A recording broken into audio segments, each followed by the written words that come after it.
子供の頃、地球の裏側がどうなっているのか気になった人は僕だけではないと思います。僕たちの住む日本の裏側にあるのは南米であり、その南東にある比較的大きな国がアルゼンチンです。縦に長い国であり、欠片気候区分の大部分を網羅しているため、自然環境が非常に多様な国としても知られています。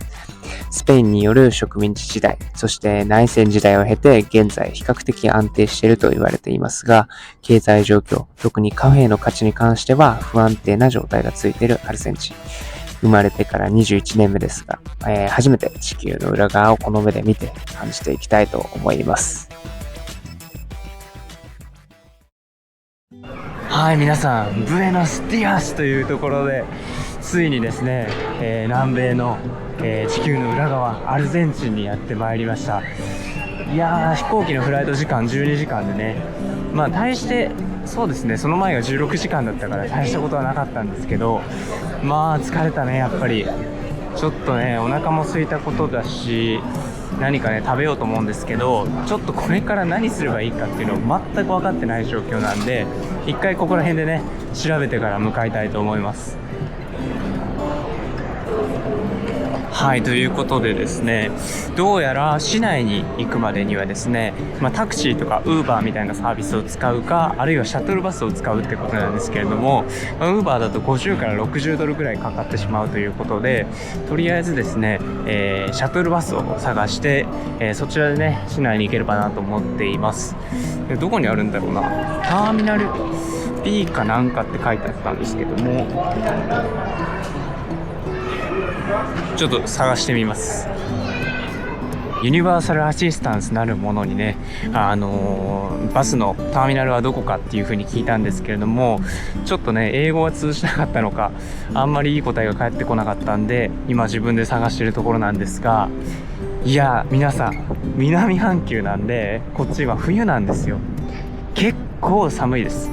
なんか体感10度ちょいぐらいなんじゃないかなっていうぐらい、涼しいよりも少し寒いが来てる感じがしますね。そもそもね、このブエノスアイレスという土地の名前の由来は、どうやらね、ブエノスディアスというのがグッドモーニングっていう意味ですけども、ブエノスがグッド、アイレスっていうのが空気っていう意味があるらしくて、ブエノスアイレスはいい風とかね、いい空気っていう意味を持つみたいです。これもね、スペイン人がここの土地を植民地化しようとした時に無事にたどり着けたことをね、ありがとうという感謝の印を込めて、この地にそういう名前を付けたということで、スペインとかね、ヨーロッパ系の街並みの雰囲気が残ってるんじゃないかなと思います。はい、ということでようやく多分見つけました。ティエンダレオンってやつが僕が乗りたいバスだと思います。空港のね中にあると思ったら、実は外に、チケット売り場があったということで、ちょっと時間がかかったんですけど、ようやくちょっと見つけられたかなって感じだと思います。はい、ということで無事にですねこの店で、聞いたところですね、こういうスーベカードっていうのかな、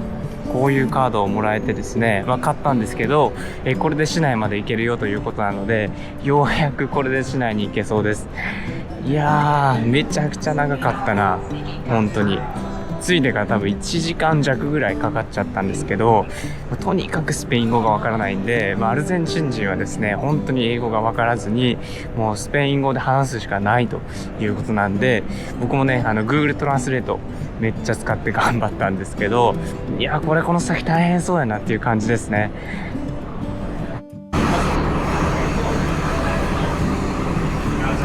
Gracias。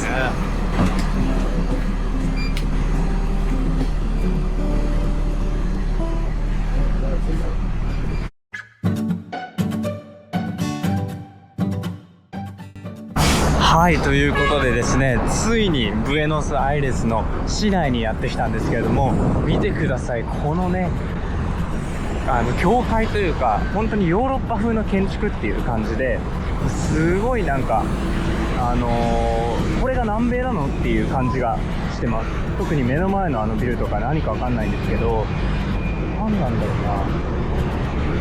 とりあえずですね、バスに乗ってきた感じだと、やっぱりですね、この市内に入ってくるまで、空港から市内までの道のりは割とですね、ちょっとボロボロなな家というか、こういうところで犯罪とか貧困層とかがなんか暴動を起こしたりとかっていうのがあるのかなっていう感じの地域があったんですけれども、市内に入ってくると、こんな感じでちょっとですね歴史ある建物っていうのがたくさん見られる感じになってるかなと思います。ああ、なるほど、こんな感じでありますね、いろいろ。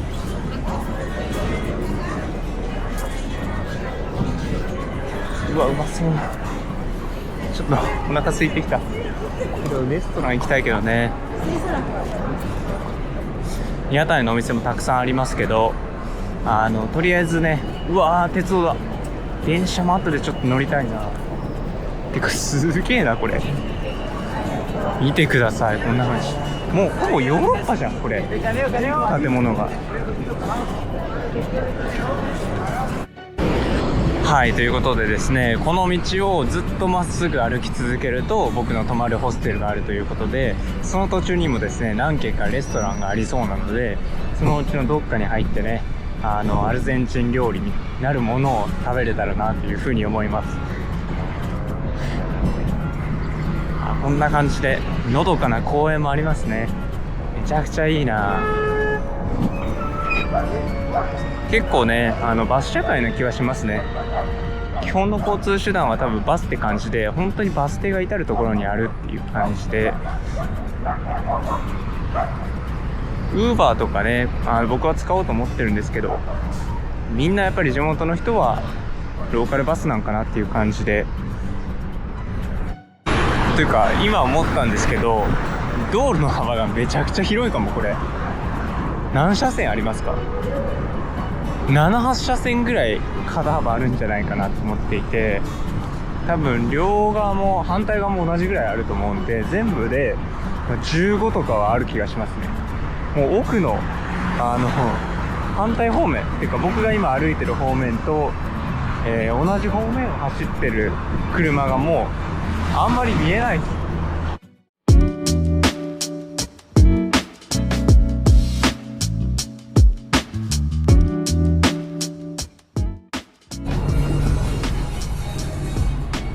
って感じでハンバーガー屋さんにやってきたんですけどいやすごいな、本当にスペイン語が書かなくても結構優しくみんな接してくれる感じで、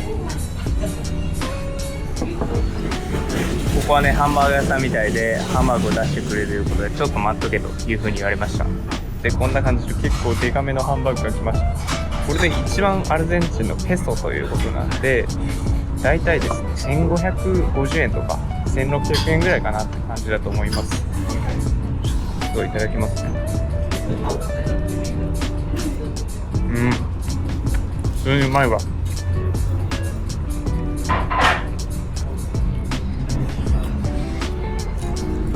ハンバーガー分厚い。すごいなこれ。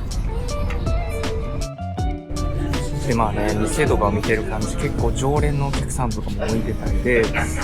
分店長とかとね仲良くしてるのを見ると結構疲れてる店なんだろうなっていうふうに思いますね。であともう一つ量がめっちゃ多い。普通にもうポテトがもうありすぎてめちゃくちゃお腹いっぱいなんですけど、まあ残すのもね申し訳ないというか本当にもったいないんで全部食べようと思います。夜ご飯いらんのこれ。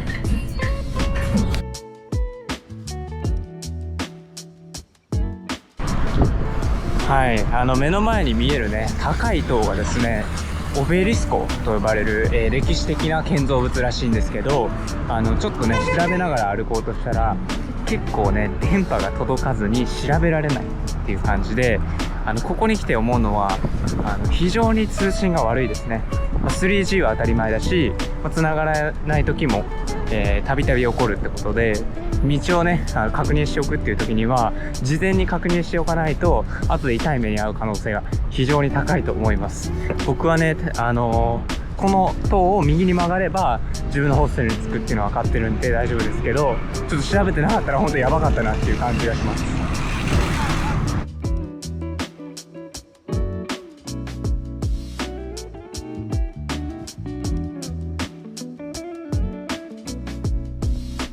はい、という感じで若干説明を受けて、今ですね、ホステルにようやくたどり着いたんですけども、見てください。これ結構綺麗だし、めちゃくちゃいいホステルかなと思います。なんか8時からね、ダンスパーティーかなんかがあるんで、ぜひ来いというふうに言われたんですけども、外もこんな感じ。いや、これめちゃくちゃいいと思いますね。ここもね、ラウンジみたいになっていて、今は多分人いないと思うんですけど、こんな感じで使えるというところで、いや、本当になんか、ここずっといたいなっていう気はしますね。ホステルは結構毎回変えちゃうので、ここはね、今日しか泊まらないんですけども、めちゃくちゃいいホステル。これで2500円とかかな。すごいコスパがいいんじゃないかなって思います。はい、ということでね、ホステルにはいたんですけど、ロッカーにね、南京錠をかけようと思って、南京錠買えないかと質問したところ、ドルでは買えないって言われたんでね、先に、おすすめされた両替所に行って、ドルをね、ペソに交換していきたいと思います。ドルをペソに変換するときもね、公式のレートと、ちょっと裏側の闇レートっていう、ブルーレートっていうもので交換するっていう方法があるらしいんですけど、スペイン語が話せない、僕にとってブルーレートっていうのは結構ハードルが高いらしいので、とりあえずおすすめされた、交換所にね、行きたいと思います。はい、ということで無事に換金し終わって、どうやらですね、1ドルが、1300ということで30ドル渡したんですけど、39000ペソ、渡してくれましたね。ちょっとレートがどうなってるかは、あんまり気にしてないんですけども、すごいね、やっぱ優しくて、僕がね、グラシアスって言うだけでスペイン語も話せんじゃんみたいな感じでね、英語で対応してくれたんですけど、すごい笑顔で迎え入れてくれて、めちゃくちゃこっちも気持ちいいなっていう感じでしたね。アルゼンチンの今のところね、昼っていうのもあると思いますけど、治安が悪いって感じるところは今のところないかなっていうふうに思います。ちょっとね、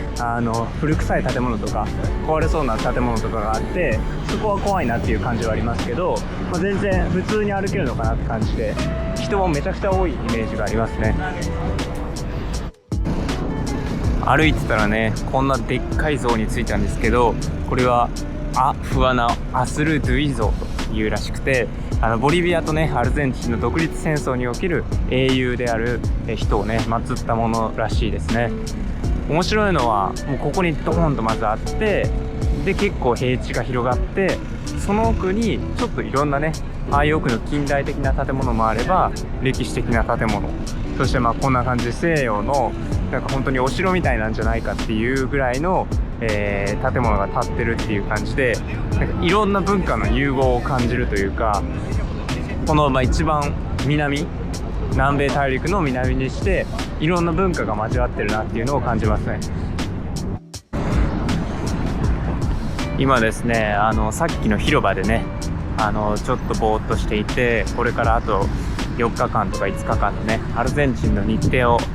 立てていたんですけれども、そのついでにね、アルゼンチンについて、このブエノスアイレスについて調べてみたところ、実はこの都市はですね、南米のパリと呼ばれるぐらい、やっぱりヨーロッパの街並みが残ってるということで、確かに本当にその通りだなっていうのは思いますね。今もこんな感じですごいのどかな雰囲気。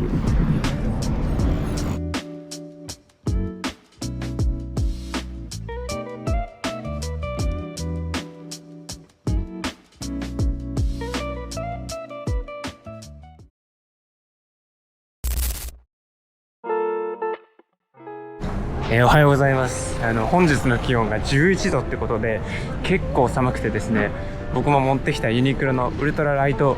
ダウンみたいなやつを着てるんですけど、それでもちょっと寒いなっていう印象を受けます。今日はね、これからウルグアイにフェリーで向かうので、パパッとね、朝食を食べて、港に向かいたいと思います。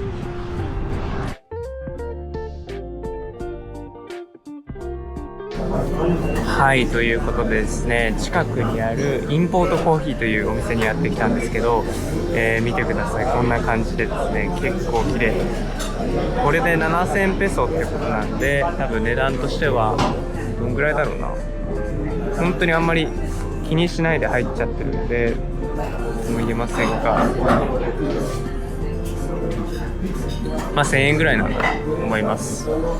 いや、いい感じやな。店内こんな感じで、だんだんスペイン語にもね慣れてきました。とりあえずいただいて、早くボートに乗りたいと思います。いただきます。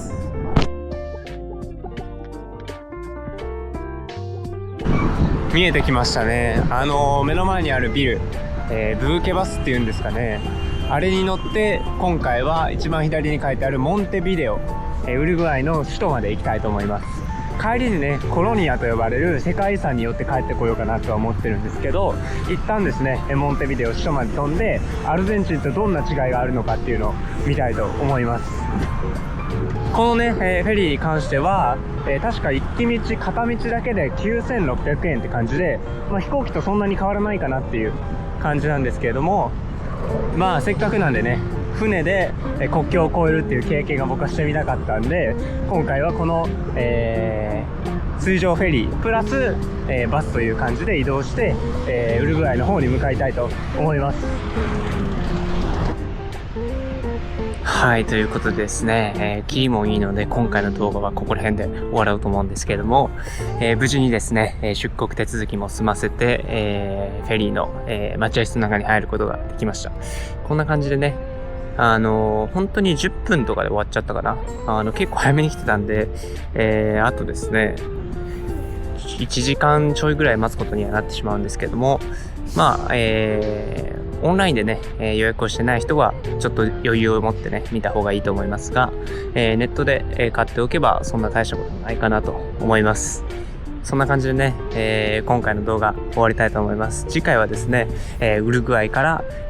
モンテビデオとそして世界遺産であるコロニア、それを見て、シェアできればなと思っております。それではアディオス。